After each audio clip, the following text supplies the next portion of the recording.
हम इंसान पैदा होते हैं, जवां होते हैं और फिर बूढ़े हो जाते हैं, लेकिन सवाल ये है कि हम बूढ़े क्यों हो जाते हैं? ये अर्तकाई अमल है या कुछ और? मैं हूँ डॉक्टर इफ्तिखार अहमद, आप देख रहे हैं मेरा चैनल क्यूरियस फेलोज क्लब। बुढ़ापे के स्टडी को जेरोंटोलॉजी कहते हैं। एक इंसान में एक ही वक्त कई किस्म की कीमियाई अमल हो रहे होते हैं। बुढ़ापा इन इंटरनल प्रोसेसेस और जिस्म की इन्वायरमेंट के साथ इंटरेक्शन जैसा कि डाइट, यूवी रेज और माहौल में टॉक्सिन्स की मुश्तरक अमल से होता है। फिर वक्त के साथ इंसान बूढ़ा हो जाता है, क्योंकि इंसानी जिस्म ज्यादा से ज्यादा 90 ईयर्स जीने की सलाहियत रखता है और हमारा बायोलॉजिकल क्लॉक, जिसे सर्काडियन रिदम भी कहते हैं, ये बुढ़ापा और फिर मरने के लिए प्रोग्राम किया गया है। बुढ़ापे में इंटरनल प्रोसेसेस में तब्दीलियां रोनमा होती हैं, जैसा कि इंसानी जिस्म ट्रिलियन ऑफ सेल्स से बना हुआ है, जो डिवाइड होकर और नए सेल्स बनाती है। सेल डिवीजन से डीएनए की भी नई कॉपियां बनती हैं।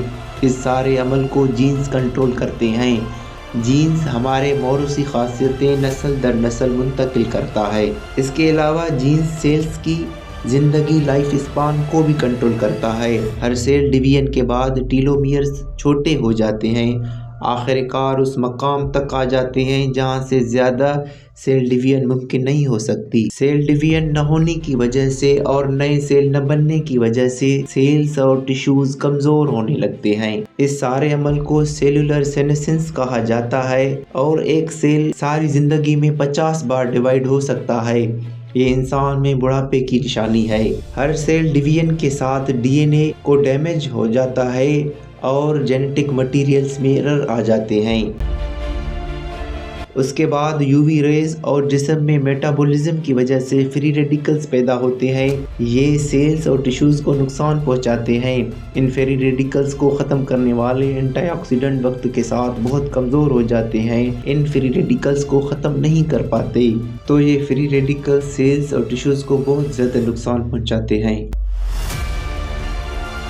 फिर सेल्स की रीजनरेशन कैपेसिटी भी बहुत कम हो जाती है, इसलिए स्टीम सेल्स नई सेल नहीं बना पाते। पुराने सेल्स नए सेल से रिप्लेस नहीं हो पाते, तो उनका फंक्शंस बहुत कम हो जाता है। फिर माइटोकॉन्ड्रिया, जिसको पावर हाउस ऑफ सेल कहते हैं, ये सेल्स को एनर्जी मुहैया करता है और सेल्स में इंटरनल प्रोसेसेस के अमल को यकीनी बनाता है। वक्त के साथ इसकी एफिशिएंसी बहुत कम हो जाती है और सेल्स और टिश्यूज़ को एनर्जी नहीं मिल पाती, तो वो काम करना बहुत कम कर देते हैं।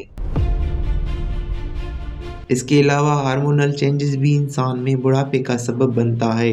ग्रोथ हार्मोन, सेक्स हार्मोन और मेलाटोनिन की सीक्रेशन कम हो जाती है। फिर सेल्स और टिश्यूज़ रिपेयर नहीं हो पाते और इंसान बूढ़ा होने लगता है।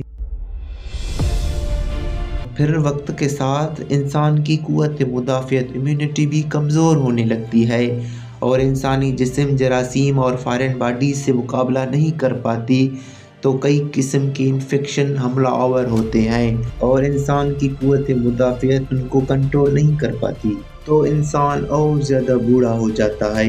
इसके अलावा डाइट का ख़ास ख्याल न रखना, स्ट्रेस में रहना, सिगरेट पीना और एक्सरसाइज न करना बुढ़ापे के अमल को ज़्यादा तेज़ कर देते हैं।